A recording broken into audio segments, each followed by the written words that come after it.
nos abonnés, nos lecteurs attentifs, réguliers, exigeants du Point. Je vous rappelle le principe de ce rendez-vous. Vous êtes donc inscrit pour assister à une conversation et cette conversation est enregistrée. Vous recevrez à l'issue de cette heure de conversation un lien que vous pourrez ensuite, vous permettra de réécouter, revisionner cet entretien comme un podcast. Et ce soir, nous avons un invité exceptionnel. C'est une surprise qu'on vous a réservée. Il s'agit de Kamel Daoud, écrivain qu'on ne présente plus, qu'on a découvert en France avec Meursault contre-enquête, et qui depuis maintenant 7 ans, c'est son septennat que l'on fête, tient une chronique chaque semaine en dernière page du Point. Kamel, bonsoir. Bonsoir. Et on a une chance, et d'ailleurs moi c'est la première fois que je vois ton bureau, puisque tu nous parles depuis ton bureau à Oran. Oui, c'est un espace privé, c'est un espace où je m'isole, c'est un petit domaine très personnel, très privatif, où j'écris, où je lis, où j'essaie de m'isoler par rapport à la vie quotidienne. On voit d'ailleurs, il y a quelques volumes de la Pléiade. Tu peux nous dire quels auteurs figurent dans quelques-uns, en tout cas? Principalement Borges, dont je suis amoureux. Mauriac, on m'a offert la collection. J'ai Camus quelque part, Baudelaire surtout, qui était pour moi un auteur favori pendant plusieurs années. Sinon, il y a d'autres ouvrages, enfin, parmi d'autres. Et j'ai été, donc nous en parlions juste avant de prendre l'antenne. Je voulais faire partager aux personnes qui assistent à cette conversation cette information que tu me donnais sur la photo qui figure derrière toi. Oui, alors c'est un extrait, c'est une scène d'un film qui a fait beaucoup de bruit à l'époque, qui est devenu un classique par la suite, c'est la bataille d'Alger. Donc sur les événements de 56, je pense 57 en Algérie, et durant la période coloniale. Et c'est un film qui est fascinant parce que à la fois il a été financé, tourné, coproduit par un des acteurs qui à la fois joue dans ce film et qui était aussi acteur des événements de cette période-là, très douloureux. Et ce qui est fascinant aussi, c'est le sort des acteurs par la suite. L'acteur principal qui jouait Ali Lapointe, qui est un personnage très, très fascinant, charismatique, qui aurait pu avoir un grand dessin d'acteur et qui a fini anonyme, pauvre, malade. Et donc, c'est une séquence de l'histoire qui m'intéresse. J'aime bien démanteler les mythes un petit peu des récits nationaux, j'aime bien les contourner pour voir qu'est-ce que ça cache, qu'est-ce qu'il y a dessous. Alors, Kamel, au cours de cette heure de conversation, nous allons parler à la fois de ton œuvre d'écrivain et d'abord de ton travail de journaliste, d'éditorialiste, car ceux qui ne savent pas, bien avant Le Point, tu écrivais donc dans le quotidien d'Oran. Tu étais à la fois reporter, tu as exercé aussi, tu étais rédacteur en chef à un moment du journal, encadré l'équipe. Et donc, j'aimerais commencer d'ailleurs, donc, parce que je disais, c'est ton septennat, ça fait 7 ans que tu as entamé cette chronique dans Le Point. Alors, en avant-première, je vais dévoiler la chronique de demain qui paraît donc dans ce numéro qui est d'ores et déjà en ligne et qui sera demain en kiosque, avec ce titre intriguant, un peu polisson, les troubles de l'élection. Est-ce que tu peux nous en donner nous en dire 2 mots avant que nos lecteurs découvrent cette chronique de demain? Qu'est-ce qui t'a inspiré? Disons, c'est la figure du boycotteur, celui qui ne va pas voter, qui est devenu un objet de fantasme pour les éditorialistes, pour les analystes, pour les politologues, pour les politiciens. Pourquoi on ne va plus voter? J'ai été fasciné aussi par disons, le portrait creux, le portrait en absence, entre guillemets, qu'on fait du boycotteur des élections, que ce soit en Algérie, dans le monde dit arabe, aux États-Unis, comme en France. Pourquoi on ne vote plus? Et je propose dans cette chronique une sorte de piste de réflexion sur l'impact des écrans, de la virtualisation, par les réseaux sociaux, par Internet, sur cet engagement politique. J'ai essayé d'explorer des pistes. Je ne vais pas voter pour quelle raison? Parce que je n'y crois pas, parce que je ne fais pas confiance, mais parce que aussi c'est fatigant, parce que j'ai mon écran. Pourquoi voter? Parce que je peux être l'élu de ma propre personne. un forum, ça peut remplacer un Sénat, un Parlement. Donc, j'ai essayé un petit peu de creuser cette neurasthénie de l'engagement politique, cette sorte de retrait, qui n'est pas uniquement un refus, c'est aussi une sorte de paresse. Je ne vais pas voter parce que j'ai autre chose à faire. Et j'avais lu hier ou avant-hier, vous avez vu une caricature, c'est quelqu'un qui pose la question pourquoi tu n'as pas voté. Il disait parce que c'était dans l'écran où mon ordinateur était dans l'autre chambre. Et je trouve ça fascinant et très révélateur et très séduisant. Alors, je précise là à nos lecteurs que vous pouvez poser toutes les questions que vous souhaitez euh, vous avez sur la droite de votre écran donc le chat où vous pouvez donc poster vos questions. Donc là, le mode questions-réponses a été activé par Thomas Bourgeois-Muller qui modère ce rendez-vous. Et nous les sélectionnerons à chaque fois. Comme vous le savez, pour ceux qui participent à ce rendez-vous, je transmets le maximum de questions à notre invité. Pour donner un peu d'éléments de coulisses, Kamel, à ton travail, là, en tout cas au point. Alors, il y a encore quelques mois, tu rendais ta chronique plutôt le vendredi. Maintenant, c'est plutôt le lundi. Et ce qu'il faut que sache, les lecteurs, c'est que très souvent, tu m'envoies au moins 2 chroniques. Pourquoi d'ailleurs ne pas te concentrer sur une seule chronique? C'est un vice d'écrivain, un vice de chroniqueur. Je suis quelqu'un qui a toujours peur d'écrire. Je pratique ce métier depuis 25 ans, mais au risque de tomber dans le cliché, je suis quelqu'un qui est très angoissé par l'écriture. Je me sens incapable d'écrire. Et donc, je vais jusqu'à la dernière minute, jusqu'à la dernière limite du temps qui m'est donné pour écrire. Je commence une chronique avec une idée, mais c'est un paradoxe. Je ne suis pas quelqu'un d'intelligent quand je réfléchis. Donc, je commence à écrire la chronique et d'un coup, au beau milieu, j'ai une sorte d'élan. J'ai l'idée d'une autre chronique qui coule de source. Donc, pour ne pas trahir et pour passer le singe, donc j'envoie 2 chroniques. Parfois, j'écris jusqu'à 3. Bon, j'envoie 2 uniquement pour ne pas faire un peu trop. Et je laisse le choix ouvert. Mais c'est lié à l'angoisse de l'écriture. Je suis quelqu'un qui est très angoissé. Je fais ce métier depuis des années. Au quotidien d'Oran, j'ai écrit une chronique par jour, parfois 2, parfois 3, pendant une douzaine d'années. Mais j'ai toujours la même peur d'écrire. Et le sujet ne me vient pas d'un coup. Ça vient d'ailleurs. Donc, il y a une sorte de chronique de préparation, une chronique raisonnable, raisonnée, une chronique réfléchie, mais qui manque d'élan, qui manque de style. Il y a une autre qui est une chronique sauvage, qui est la chronique de l'élan et qui vient d'un coup. Et c'est le sujet de dernière minute généralement que tu choisis.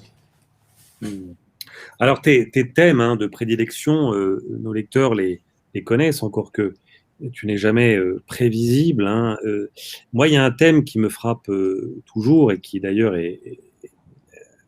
caractérise ta situation d'écrivain et d'intellectuel algérien, écrivant dans un journal français, c'est la solitude de ce que tu appelles l'intellectuel du Sud.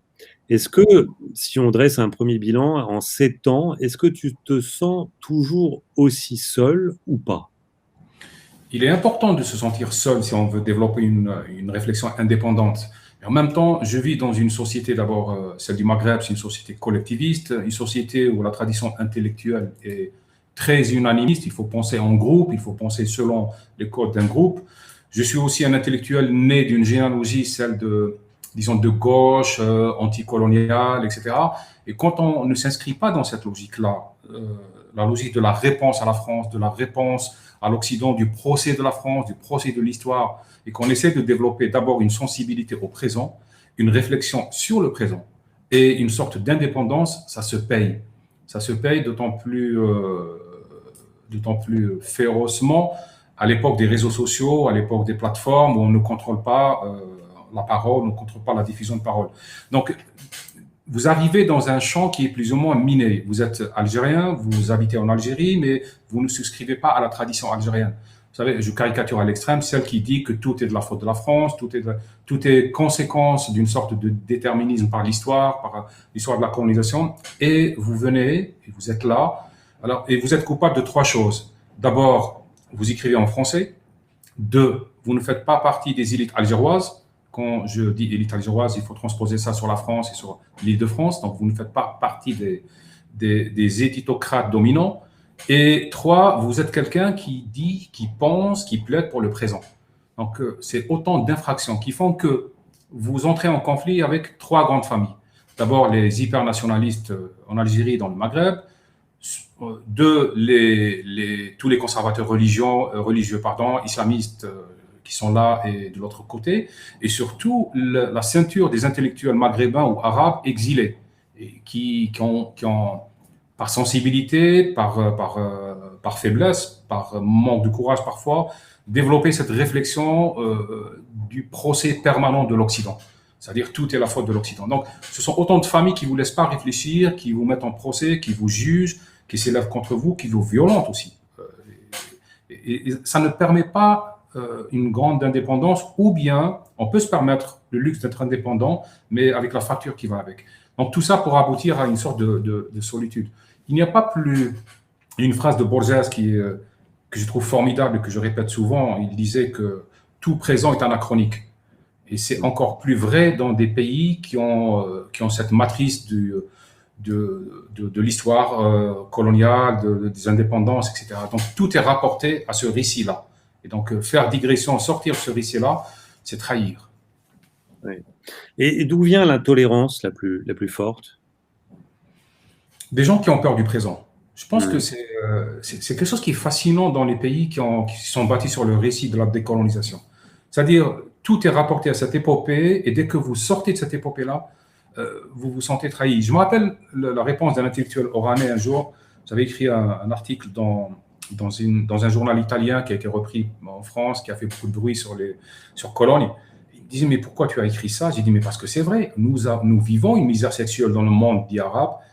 Il m'a dit, je me rappelle très très bien, il s'est tué pendant une dizaine de secondes, et il m'a répondu, c'est vrai, mais il ne fallait pas le dire, parce que c'est tout ce que nous avons.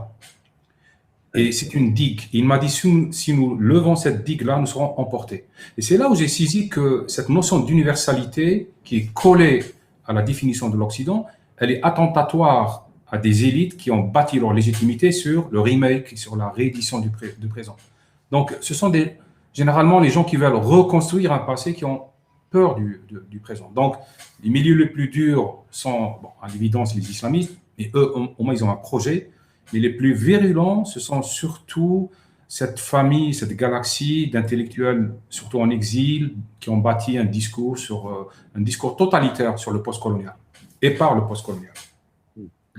Alors nous, au point, ce que nous apprécions entre autres chez toi, c'est, en tout cas moi à mes yeux, tu es aujourd'hui le grand penseur du totalitarisme le plus puissant actuellement, qui est en tout cas l'islamisme, que tu as en tout cas décrit, décrypté, dont tu as démonté tous les ressorts avec un brio, je trouve, qui n'est plus à démontrer.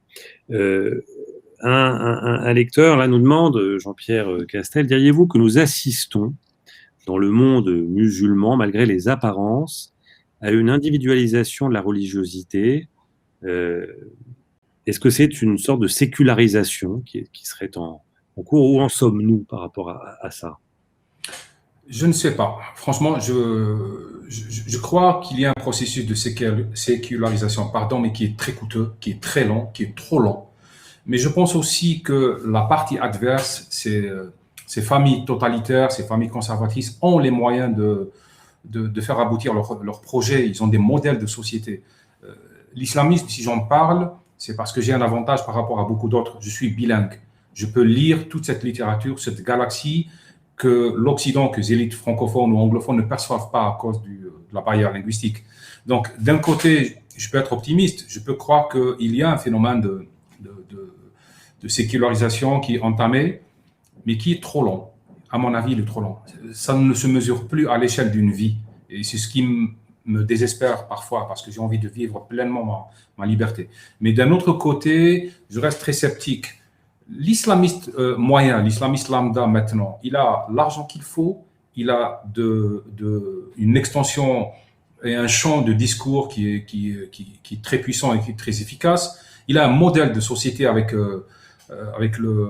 l'ottomanie, plutôt le modèle turc, le modèle d'Erdogan. Il a une esthétique, il a un modèle de vie, il a un fashion, il a tout. Donc, je ne pense pas que l'on va se débarrasser facilement de ce modèle-là, de ce modèle totalitaire-là. Mais je pense qu'il y a beaucoup de résistance. Je suis quelqu'un qui pense que la solution ne peut pas naître sans crise et sans crise profonde. Je reviens à Borges qui disait aussi, il a l'art d'avoir tout résumé en des phrases très courtes. Il disait que tout renouvellement d'une théologie est sanglant. Et je pense que dans ce cas-là, on y est. Ce renouvellement-là, il est sanglant, il nous coûte en vie même. Alors, tu l'as écrit beaucoup, tu l'expliques, les islamistes testent en permanence le modèle français, ce modèle universaliste, républicain. Est-ce que tu penses que ce modèle-là, il tient bon, il va tenir bon, et pourquoi tu y vois d'ailleurs une source d'espoir pour l'intellectuel libéral que tu es, laïque? D'abord, il faut comprendre, quand on lit toute la littérature islamiste, presse, médias, quand on paralittérature, il y a une fascination morbide pour le modèle français. Il y a une obsession du modèle français. Dans la presse islamiste algérienne, il n'y a pas un seul numéro publié sans une référence à la France, à Macron, au modèle français, à la laïcité. C'est une obsession. Pourquoi? Parce que moi, je pense que le modèle français, avec ses défauts, avec ses lenteurs, ses naïvetés, est un modèle d'antithèse par rapport au modèle islamiste. C'est un modèle qui pose la vraie question. C'est celle de la séparation du religieux, de l'intime par rapport à la vie publique, à l'État, à l'exercice du politique. C'est l'antithèse absolue et véritable. En même temps, c'est un modèle qui est là. Pour les islamistes, il est très important d'abord de s'attaquer à ce modèle-là pour pouvoir se légitimer. La seconde des choses, c'est d'attaquer ce modèle parce que pour le moment, c'est celui qui gère tant bien que mal tout le flux migratoire, les communautés exogènes par rapport à une histoire de la France classique, des musulmans qui sont en France, qui essaient de créer quelque chose qui soit d'acceptable, quelque chose qui soit vécu par tout le monde, un islam de France. La troisième des choses, justement, c'est l'islam de France. Si la France arrive à créer un modèle d'islam français, c'est la faillite totale du contre-exemple du modèle islamiste traditionnel. Moi, je suis quelqu'un d'optimiste pour le modèle français parce que si on s'y attaque avec autant de violence, c'est parce qu'il menace quelque chose qui est là. La deuxième des choses, moi je pense que la France offre pour les intellectuels musulmans cette liberté éditoriale, liberté universitaire, liberté médiatique, de pouvoir réfléchir, de pouvoir penser. J'avais donné dans une chronique du Point un exemple c'est un peu un exemple extrême avec toutes les réserves que l'on peut lui opposer, mais la réforme du catholicisme n'a pas été pensée sous les toits du Vatican. Elle a été pensée ailleurs, dans un autre pays. Il faut une dose de liberté. Il faut des lois qui protègent les libertés de réflexion pour pouvoir réformer l'islam. Et ces lois, cette liberté n'existe pas dans le monde musulman. Elle existe en France. Et c'est un grand paradoxe. L'islam ne va être réformé que dans des pays comme la France. Et je pense dans un pays comme la France. Et je pense que c'est ce qui explique aussi la virulence des islamistes. Vous imaginez si un jour la France réussit à installer, à penser, à défendre un islam français. C'est-à-dire un islam qui respecte la femme, un islam qui respecte les libertés, un islam qui respecte l'espace public, la notion d'État, un islam qui respecte la séparation du religieux et du politique. C'est une catastrophe pour les Vaticans ambulants au sud. Est-ce que se pose des questions les résultats des échos? Thomas Bourgeois-Muller va peut-être me dire, je vois comment on peut régler ça. Je ne sais pas si vous m'entendez bien. Oui, ça va très bien, c'est bon. Bon, parfait. Au vu des dernières, alors il y a eu des élections là en Algérie, on voit en Tunisie. Il semblerait qu'il y ait un retour en force des islamistes politiquement? Qu'est-ce qu'il en est réellement? Quel est leur poids, quel est leur pouvoir dans une société comme la société algérienne, par exemple? Mon analyse, c'est aussi mon opinion qu'on peut accepter ou rejeter, qu'on peut critiquer. C'est que d'abord, les islamistes bénéficient d'une force de frappe médiatique immense. Ils font un travail de proximité incroyable. Ils disposent de relais dans le mouvement associatif, dans les universités. Ils contrôlent l'école. Ils contrôlent plus ou moins maintenant les institutions intermédiaires, les chambres de commerce, les représentations syndicales. Ils font un travail à la Erdogan. C'est un travail de fond. C'est de l'œuvre et de l'ouvrage. C'est un travail qui vise loin, qui vise la victoire à moyen ou à long terme. Ils font dans la construction. Ce qui est paradoxal, c'est que les forces dites progressistes sont dans l'action anarchique, sont dans une sorte de radicalité politique qui est tout à fait stérile, qui est parfaitement stérile, qui ne donne rien. Ce sont des forces qui sont repliées sur l'urbain, qui ne font aucun travail de proximité envers la société, qui souffrent aussi de la barrière linguistique. Ils pratiquent le politique avec une langue qui n'est pas comprise, qui n'est pas partagée par la grande majorité. J'avais écrit dans un journal algérien à propos du soulèvement de ce qu'on appelle le Hirak en Algérie. J'avais fait ce constat que je trouve fascinant. C'est qu'on a les islamistes actuellement en Algérie qui agissent comme les démocrates de l'Algérie des années 70, 80, 90. C'est-à-dire un travail d'infiltration, un travail de proximité, un travail de négociation avec les détenteurs du pouvoir actuel, et ils avancent. D'un autre côté, les progressistes agissent comme les islamistes des années 90, c'est-à-dire la confrontation, l'épreuve de force de la rue, le repli sur soi et la radicalisation. La radicalisation n'est jamais porteuse en politique. Elle est nécessaire peut-être pour déclencher des ruptures, mais elle est très mauvaise en politique. Actuellement, les islamistes avancent et leur discours est audible et ils ont les moyens médiatiques de faire parvenir leurs propositions. Ils ont une proposition. J'avais toujours été fasciné par l'idée du bonheur dans le monde dit arabe. On ne définit pas le bonheur chez nous. On définit l'indépendance, la liberté, la souveraineté, mais pas le bonheur. Et j'ai constaté que les seuls qui définissent le bonheur, que ce soit le bonheur collectif, que ce soit le bonheur individuel, le bonheur après la mort, le bonheur du couple, le bonheur sexuel, ce sont les islamistes qui ont ce monopole du discours sur les bonheurs. Et dans les sociétés, ceux qui gouvernent ou ceux qui vont gouverner sont les gens qui définissent le bonheur. Et pour le moment, les modernistes définissent les raisons de désespérer, les raisons de s'exiler, les raisons de baisser les bras et de rester chez soi. Alors que les islamistes définissent les raisons de vivre ensemble, les raisons de rejeter l'autre, les raisons d'être heureux. On perd quand on ne définit pas le bonheur. En quelque sorte, tu as répondu à ce lecteur qui demande dans quelle mesure l'adhésion des populations arabo-musulmanes au mouvement et au discours islamiste est-elle sincère ou repose-t-elle sur la peur? Je pense qu'elle est plus ou moins sincère. Il y a une famille politique qui offre du sens et qui offre de la perspective, et une autre famille politique qui n'offre rien.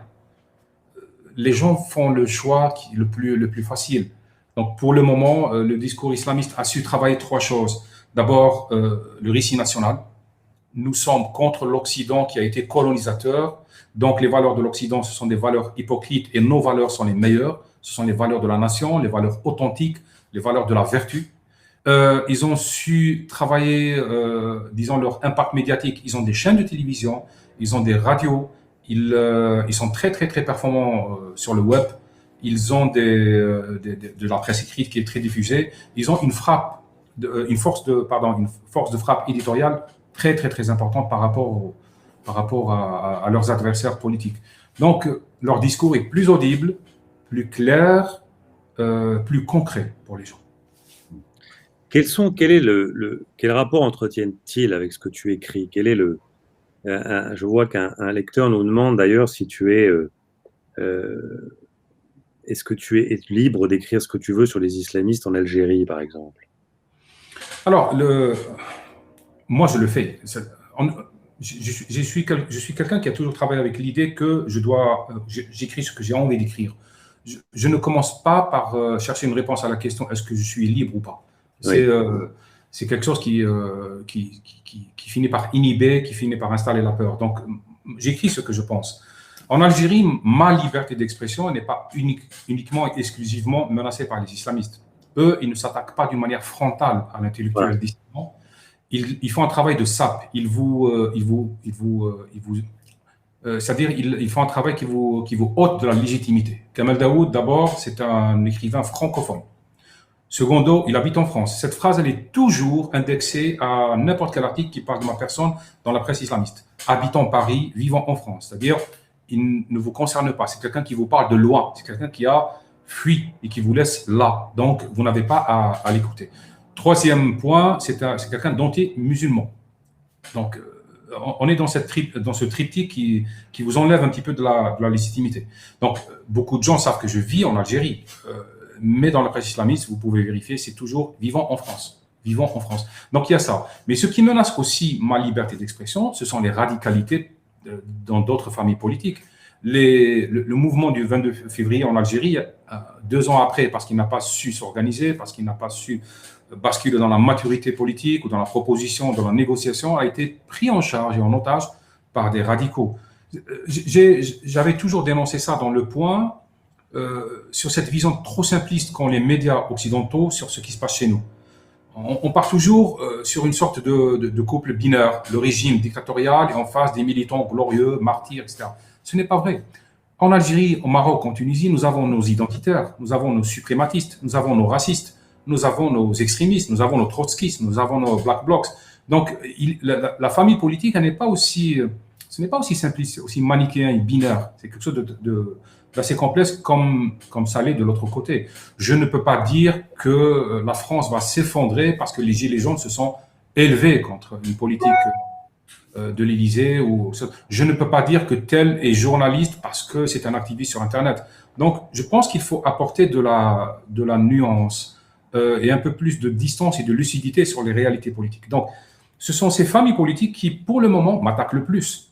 Il suffit, j'avais fait un entretien avec mon ami Adlan Mehdi pour Le Point avec l'actuel président Abdelmadjid Tebboune, et je peux vous dire que pendant 2 semaines, nous avons été lynchés sur les réseaux.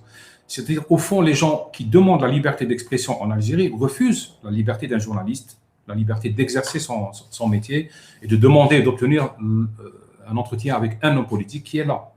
Donc, on est aussi dans cette... Je pense que dans des pays comme l'Algérie, l'excès de militantisme est très nocif pour la presse et pour la liberté d'expression, autant que la censure des régimes. Alors, l'hostilité que tu provoques là chez certains extrémistes, tu le dis, en même temps, je trouve qu'elle est intéressante parce que je suis frappé d'une chose, tu es probablement l'éditorialiste du Point qui reçoit le plus de courriers encore. C'est vrai que on voit plus tellement de courriers arriver dans les rédactions. Nos lecteurs, sans doute parmi ceux qui assistent à cette conversation, t'écrivent beaucoup. Et je suis frappé d'une chose, en tout cas, où les commentaires qui arrivent, ceux que je vois par mail, c'est que tu as fait le trait d'union, c'est-à-dire que aussi bien des lecteurs qui sont des pieds noirs que des Français venant d'Algérie, de la nouvelle génération, tu es le trait d'union entre des gens finalement que beaucoup de choses séparent. La preuve presque puisqu'on parle toujours de la réconciliation des mémoires entre la France et l'Algérie, quelque chose, que cette réconciliation en tout cas est possible et que tu sembles l'incarner, c'est ce qui dérange chez toi peut-être. Je crois que c'est vrai. C'est vraiment très précis comme constat. Je crois que c'est vrai. J'ai fini par arriver à ce constat-là.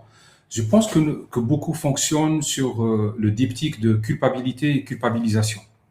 Et quand quelqu'un arrive pour dire non, je vais parler au présent, c'est-à-dire de maintenant. Je ne vais pas reconduire une guerre imaginaire, une décolonisation permanente ou un déni permanent de l'autre côté.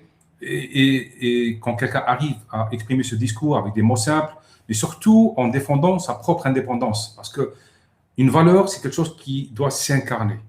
On donne son corps à ses convictions, sinon elle n'impacte pas les autres. Donc à partir de ce moment-là, dès qu'on casse le contrat de culpabilité, culpabilisation, bien sûr qu'on dérange.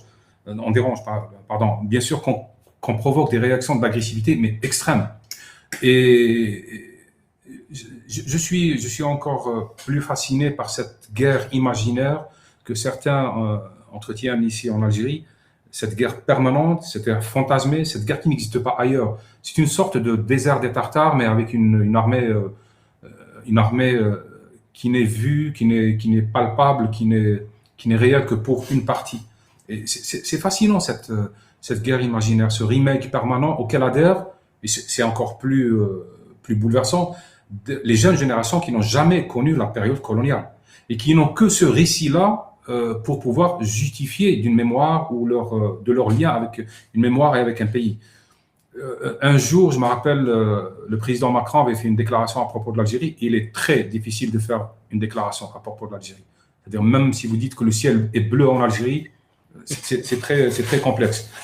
Parce qu'on parle à des milliers de morts, des milliers de vivants, des millions d'exilés. Enfin, c'est quelque chose de très... Et ce qui m'avait frappé, c'est qu'en Algérie, pour une fois, en réaction à la déclaration de Macron, nous avons eu une déclaration quasiment unanime des islamistes, des progressistes, des partis de la Kabylie. Tout le monde disait la même chose, avait écrit le même communiqué contre Macron et contre la France. Et finalement, c'est la France qui nous unit et c'est l'Algérie qui nous sépare. Et donc, nous sommes dans une position où nous n'avons pas encore bâti une autonomie profonde, affective, une autonomie de l'affect vis-à-vis de ce pays-là. Nous avons besoin de la France. Si un jour, dans un monde parallèle, la France viendrait à disparaître, je me demande avec quoi nous allons bâtir notre discours sur le présent, comment nous allons justifier de l'état du pays, qu'est-ce que nous allons dire à nos enfants.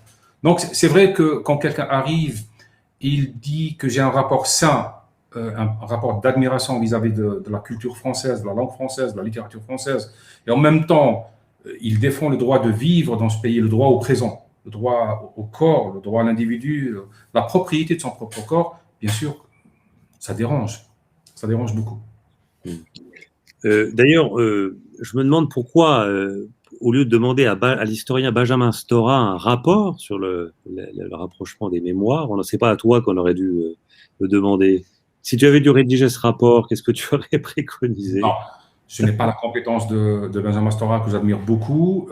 Je pense qu'il faut justement, si on veut traiter cette question-là, il faut qu'on s'éloigne des éditorialistes, des faiseurs d'opinion. Il faut qu'on aille vers une restitution du monopole sur cette question-là aux historiens, qu'on les laisse travailler.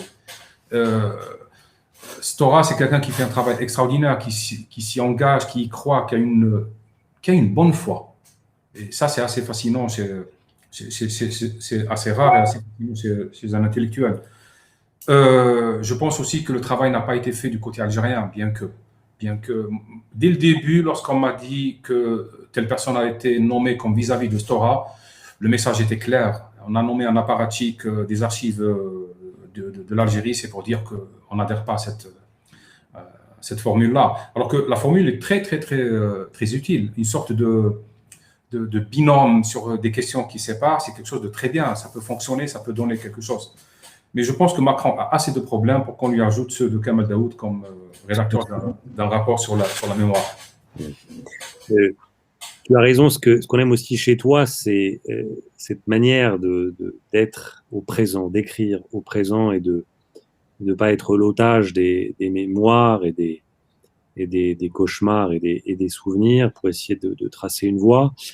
Puisqu'on parle du présent et de l'Algérie, qu'est-ce que tu peux nous dire? Il y a plusieurs questions de lecteurs sur ce mouvement donc on a vu naître là, il y a l'année dernière, ce qu'on appelle le Hirak.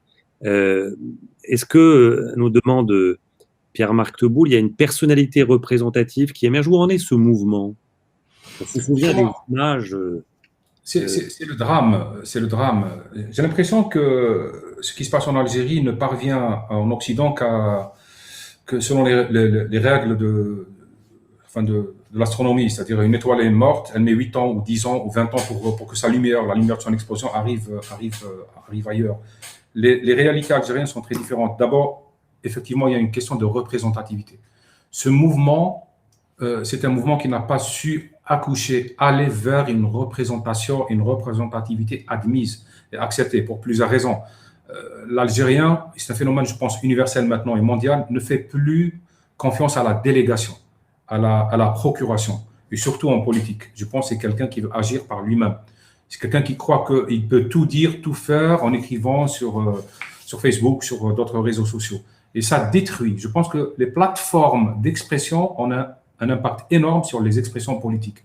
On ne fait pas la politique de la même manière avant l'imprimerie et après, avant les Dazibao et après, avant Internet et après. Il y a des choses qui changent, il y a une manière de s'exprimer qui change, il y a une manière de transmettre qui change, il y a une définition de la responsabilité qui a été pervertie. Donc, en Algérie, je peux comprendre que le mouvement du 22 février qui a participé à la chute de Bouteflika et de ce qu'on appelle en Algérie le gang, c'est un mouvement qui se méfie de la procuration, qui se méfie de la représentativité et de la représentation. Ça a été sa force pour durer, mais ça a été sa faiblesse pour perdurer. Et en politique, on a besoin de délégation. Sinon, on va dans tous les sens et l'adversaire va reprendre le terrain, ce qui s'est passé en Algérie. Je pense aussi qu'il y a quelque chose de positif. Vous savez, je suis un enfant des années 80, 88, j'avais 17 ou 18 ans. C'était la chute du mur de Berlin, c'était la chute du parti unique, c'était le déclenchement de la guerre civile en Algérie. Et je pense que l'esprit algérien, la mémoire algérienne a tiré le sang de tout ça. Le 22 février, il y a un grand mouvement, mais sans violence, totalement pacifique. Parce que les gens comprenaient que si on exerce de la violence, on va la subir. Et ça va mener le mouvement vers le mur. Donc, il y a ça. Pour le moment, c'est un mouvement qui a été pris en otage par des radicalités. Je pense qu'il a été pris en otage par une sorte de romantisme un peu à la selfie, etc. C'est-à-dire, on sort le vendredi, on prend des photos, des selfies, on fait des déclarations. Je pense qu'il a aussi perdu de sa puissance parce que des leaders médiatiques s'adressent maintenant exclusivement aux médias étrangers plutôt qu'à l'opinion de l'Algérie profonde. Je pense qu'il a perdu aussi parce qu'il s'est rétracté dans les centres urbains. L'Algérie n'est pas Alger, n'est pas uniquement Oran. C'est un vaste pays, entre guillemets rural, qui échappe un petit peu aux grands centres urbains. Ce qu'il a gagné, c'est qu'on ne peut plus gouverner en Algérie de la même manière. Ce qu'il a perdu, c'est une position de force qui fait que maintenant, le régime en face peut se permettre ce qu'il veut, parce qu'il n'a plus quelqu'un qui le juge, il n'a plus de force adverse. Donc, on est dans une situation où on a l'impression qu'on tourne en rond, il y a des gains, il y a des bénéfices, mais on est en train de les perdre aussi. Nous parlons d'Algérie. Tu viens de temps en temps en France, hein, tu n'y vis pas. Qu'est-ce qui te frappe en France là, depuis les dernières fois que tu es venu? L'atmosphère qui y règne, qu'est-ce qui t'a... Alors, je n'aime pas le mot déclinisme, mais je suis quelqu'un qui aime ce pays et je suis arrivé à une conclusion qui frise le fascisme quelque part, mais bon, je crois que trop de démocratie tue la démocratie. Je pense qu'il y a une sorte d'affaiblissement en France qui me désole. J'aime ce pays, j'aime que les pouvoirs y soient équitables, mais que l'État y soit fort. Je suis né de cette tradition-là qui est aussi française, c'est la tradition d'un État centralisateur, jacobin, très, très, très fort. Il y a une intellectuelle, journaliste turque en exil que j'aime beaucoup, Ece Temelkuran, qui avait écrit un très beau livre. J'avais fait le compte-rendu dans Le Point à l'époque, c'est Comment perdre un pays.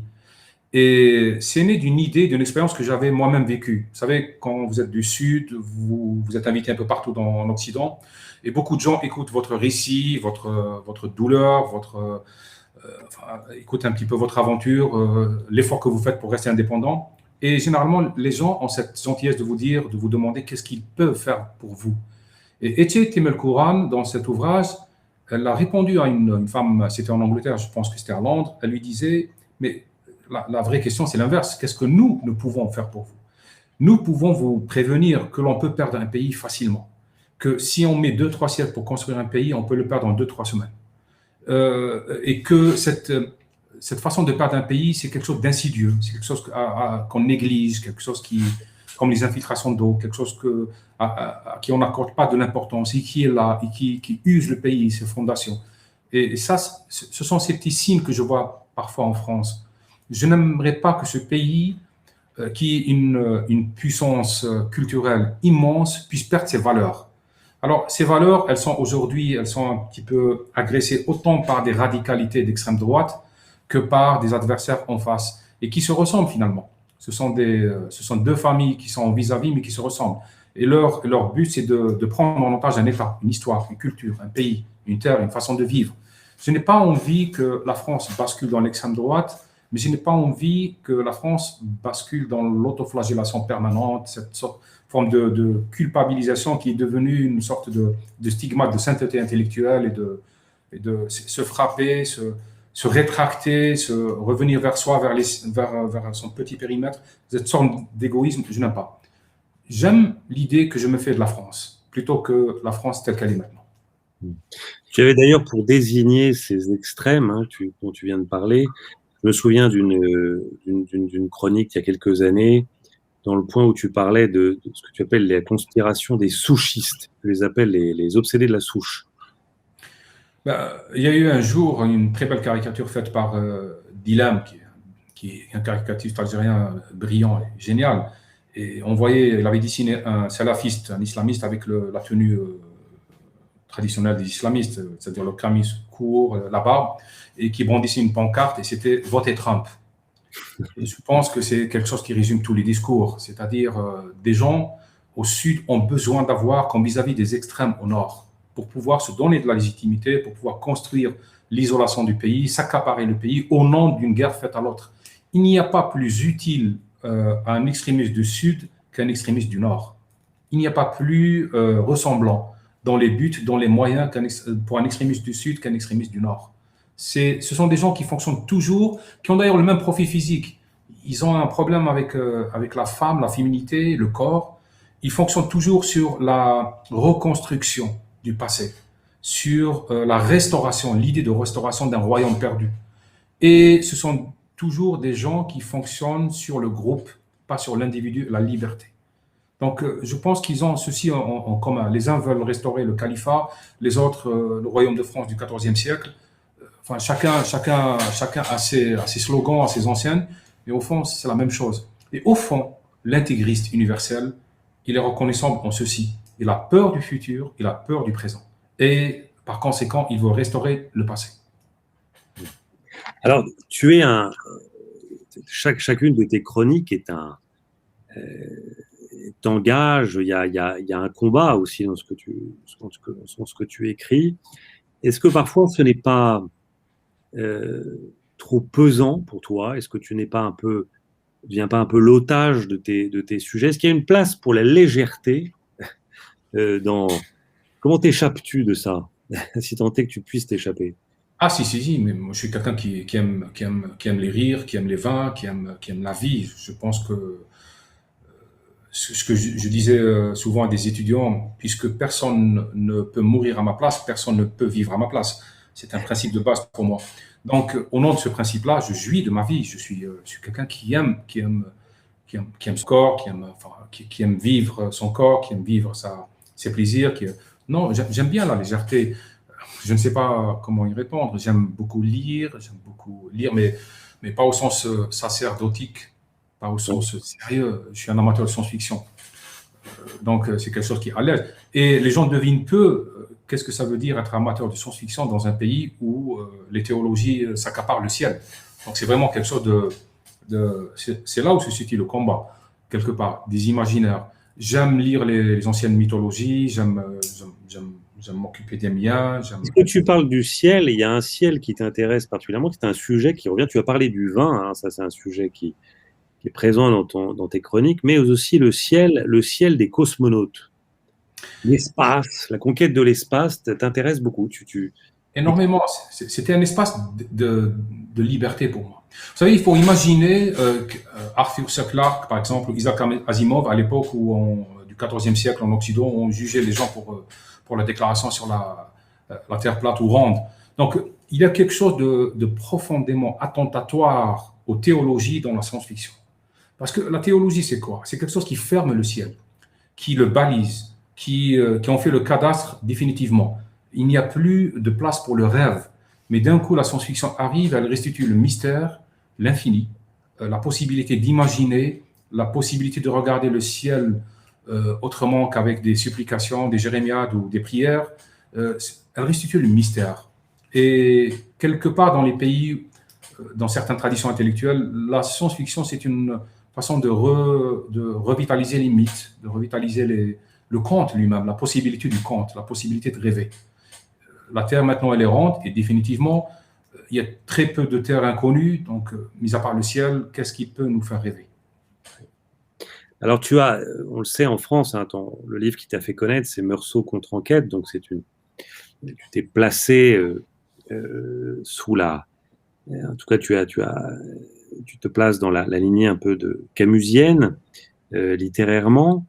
Et intellectuellement, qu'est-ce que tu prends de Camus? Parce que chez toi, je trouve aussi bien cette aspiration à la lumière, au plaisir que tu décrivais récemment, à l'instant, de Noces, mais aussi le Camus de bien d'autres combats. Qu'est-ce que tu revendiques chez Camus aujourd'hui?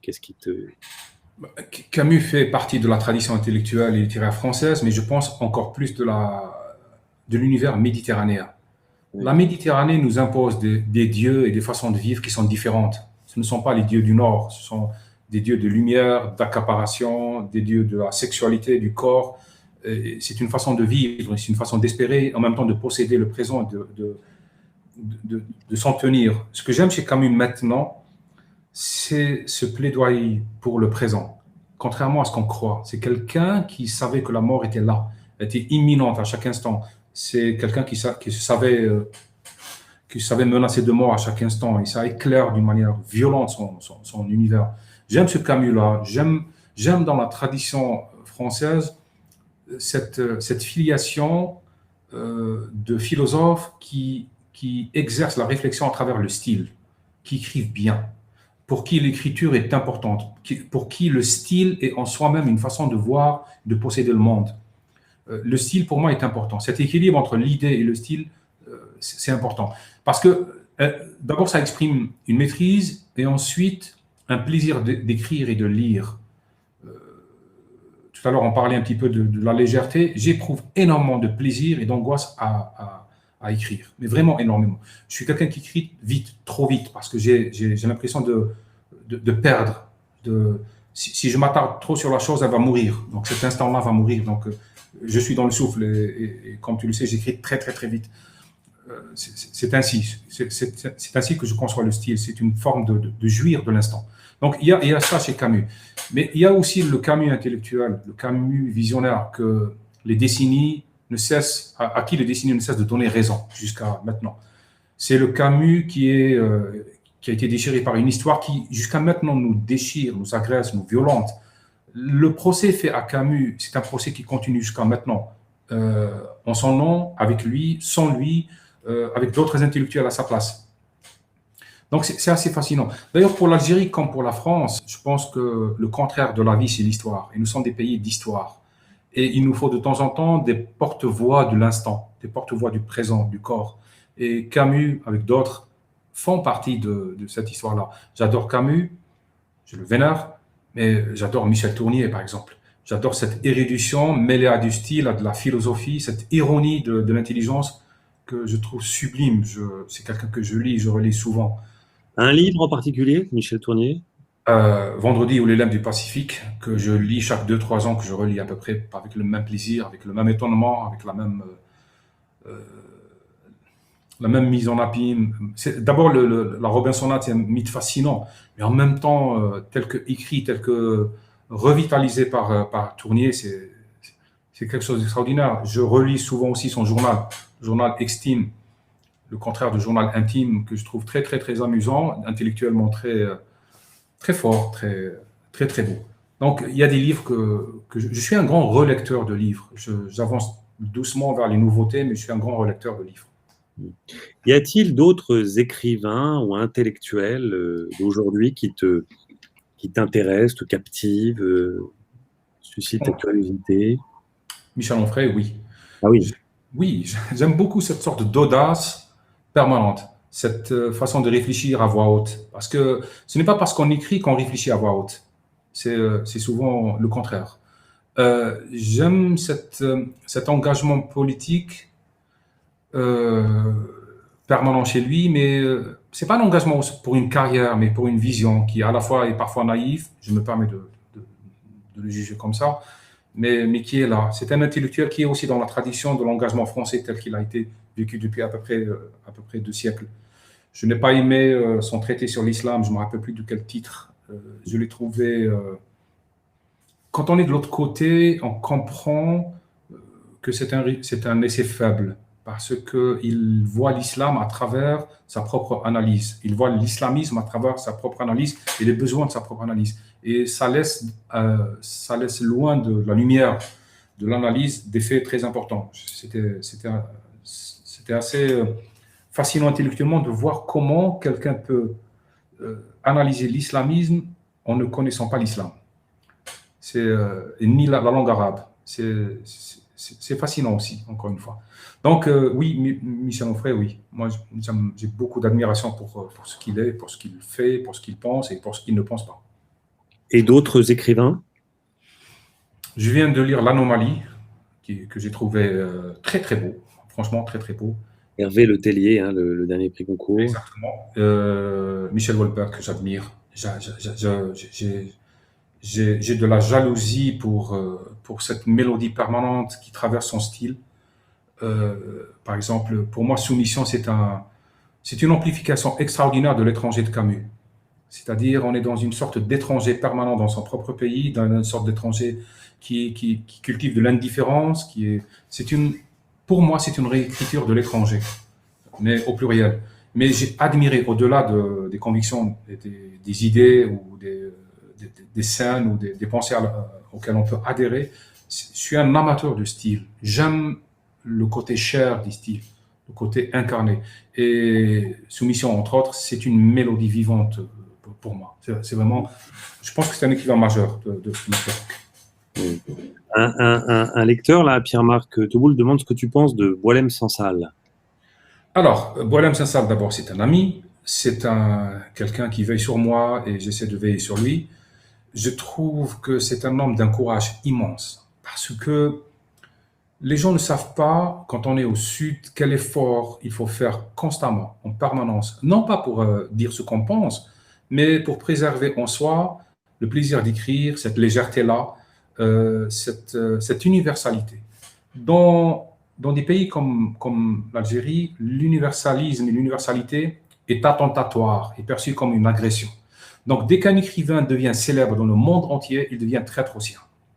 Et je trouve la façon de faire de Boualem Sansal, son intégrité artistique, sa façon de mener son œuvre jusqu'à maintenant, son indépendance, je trouve ça admirable. D'ailleurs, souvent, je lui pose la question, comment il fait? Parce que cette sorte d'intimité fragile de l'écrivain, elle est tout le temps menacée par la colère, par les réseaux sociaux, par les agressions, par le désespoir, parce qu'on se pose toujours la question, pourquoi je dois écrire? Est-ce que ça vaut la peine d'écrire si on agresse ma famille, mes enfants, si ça me coûte autant en termes de solitude, si ça m'impose le choix l'addition d'exil, etc. Boualem Sansal, c'est un styliste, c'est un homme, pour moi, qui est vraiment admirable, c'est un homme qui est serein. Et être serein pour un intellectuel du Sud, c'est tout un art. On prononce souvent le mot courage te concernant, et je vois que ça t'amuse toujours, ce mot. Il suscite chez toi un petit mouvement de recul. Qu'est-ce que c'est le courage selon toi? Je vais reprendre Borges, je crois que c'était un malentendu. Non, ça me met mal à l'aise parce que je n'aime pas cette sorte de rôle de martyr. Je ne le suis pas. Je suis quelqu'un qui essaie juste d'exprimer ses opinions. Je lui préfère l'entêtement, peut-être.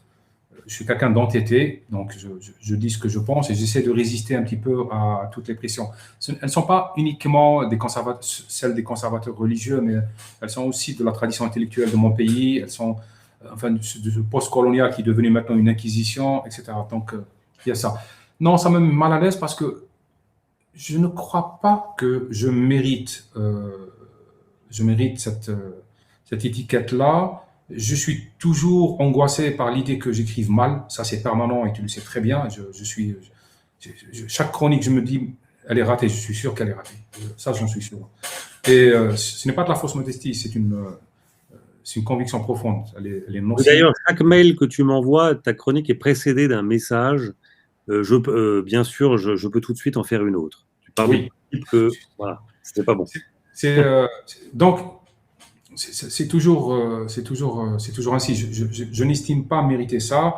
J'estime juste que je vis selon une ligne de principe que je me suis fixée, qui justifie l'honneur d'être en vie et d'être important pour les miens. Je dis souvent aussi dans les conférences qu'être un ancêtre, ça se mérite. Et j'ai envie d'être un ancêtre plus ou moins valable pour les miens. Donc, c'est pas du courage, c'est de l'entêtement. J'estime encore une fois que puisque personne ne peut mourir à ma place, personne n'a le droit de vivre à ma place. Donc, j'écris ce que je pense. Est-ce que cette angoisse, non pas du gardien de but au moment du penalty, mais cette angoisse du chroniqueur au moment d'écrire sa chronique, est-ce que cette angoisse t'étreint également quand tu écris un roman, de la même manière ou pas? Si, j'ai l'angoisse de l'autodidacte, c'est-à-dire de quelqu'un qui attend toujours le moment où quelqu'un d'autre va découvrir qu'il ne maîtrise pas cette langue, il n'écrit pas bien, ce n'est pas quelqu'un qui pense d'une manière logique et cohérente, ce n'est pas un esprit profond. Donc, l'autodidacte, il est toujours comme ça. C'est quelqu'un qui est à la fois anarchique, qui est à la fois dans l'élan, qui est à la fois totalement sincère, mais trop naïf, etc. C'est plutôt ça, c'est l'angoisse de l'autodidacte. Le roman, oui et non. Alors, le roman en tant qu'idée, non. Les idées viennent, fusent. En tant que construction, il faut de l'effort, il faut de la discipline pour pouvoir écrire un roman. Maintenant, par la suite, un roman est bâti toujours sur un malentendu, je le crois. Meursault, je l'avais écrit en 2 semaines, je l'avais publié en Algérie d'abord, et jamais de ma vie je n'avais cru qu'il allait avoir une audience pareille.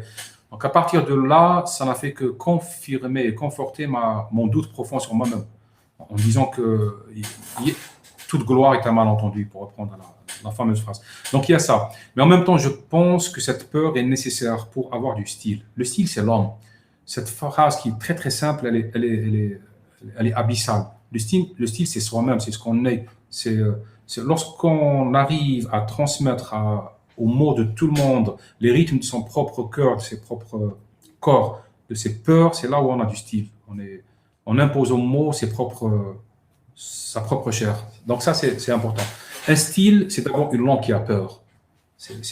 Au fond, c'est ça, qui a peur de rater quelque chose et qui tourne autour, qui essaie de trouver, qui essaie de cerner, qui essaie d'être précise. Je pense que le but du style, c'est l'exactitude, autant que le but d'une religion, c'est la vérité. Alors, est-ce qu'on lira bientôt un nouveau roman signé Kamel Daoud? Oui. Moi, je suis en train de... J'ai un peu ralenti le rythme parce que je voulais revenir à cette sorte d'intimité dans l'acte d'écriture. Pas un roman qui s'adresse à moi-même, mais je voulais être... Il y a quelqu'un qui disait qu'on doit écrire pour s'adresser à des lecteurs, mais on doit être indépendant de ces lecteurs-là. Je voulais restaurer le plaisir d'écrire des romans. Ça m'a pris un peu de temps parce que la bourrasque a été... Je n'étais pas préparé. Mais là, j'ai un essai plus 2 romans qui sont en chantier, donc ça va. Je me sens revenu... je me sens en confiance. Mais en même temps, pour écrire, il faut se préserver et préserver son indépendance. Et ça, c'est dur. Et la tentation d'écrire sur le présent tout le temps. Tu aimes écrire dans les journaux. En cela, tu es un de ces écrivains du 19e siècle qui pourrait écrire des feuilletons. Ah oui, mais il y a quelque chose d'instantané dans le journal. C'est-à-dire, on écrit une chronique et ça paraît le lendemain. C'est en même temps, c'est une forme de tir à l'arc. C'est une forme de tension permanente et de moyen de faire baisser la tension aussi. Le journal, c'est quand même un impact immédiat. C'est quelque chose que l'on vit, que l'on vit de manière... C'est une tension. C'est ce que j'aime dans ce métier-là, c'est la tension. C'est le fait de réfléchir tout le temps à son sujet et d'écrire finalement sur un autre sujet autre que celui sur lequel on a réfléchi pendant 6 jours. C'est quelque chose de fascinant. Ça permet d'entretenir l'arc et les flèches. Bon, Kamel, je te remercie infiniment nous avoir consacré cette heure de conversation. Je vois plusieurs messages de lecteurs qui disent à la fois leur admiration hein, pour ce que tu écris, pour ce que tu es. Alors moi, je renvoie à tes livres. Alors, tu vas t'interrompre. On fait toujours une petite pause pendant l'été, entre la mi-juillet et la fin août, pour te laisser souffler. Moi, j'incite nos lecteurs à lire, à relire ou à découvrir même là les livres, tes livres. Alors, il y avait eu un premier recueil de tes chroniques publiées avec certaines chroniques du Point, mais beaucoup de tes chroniques publiées en Algérie, hein, dans un livre qui s'appelle Mes indépendances, très beau titre qui te résume bien. Je renvoie à Meursault contre-enquête, je renvoie à Zabor. Voilà, ça c'est l'été, profitons-en pour te relire et te lire avant, et puis relire toutes tes chroniques dans le Point qui sont disponibles sur notre site. Il suffit de taper ton nom dans le moteur de recherche. Merci infiniment, Kamel. Merci beaucoup à tous nos abonnés hein, qui étaient nombreux pour assister à cette conversation. Je vous donne rendez-vous, donc vous allez recevoir un lien qui vous permettra de revoir et réécouter cette conversation. Et le Point en direct vous donne rendez-vous en septembre pour un nouveau rendez-vous. Merci Kamel, bonne soirée. Alors tu vas boire un bon vin, tu vas bien dîner là. Quel est le programme? Oui, oui, je crois. Je crois que je le mérite. Je pense sur le mérite. Je pense que je le mérite. J'avais tellement peur avant cette heure. Donc là, je crois que la définition la plus simple du bonheur, c'est le soulagement. Et là, je suis soulagé.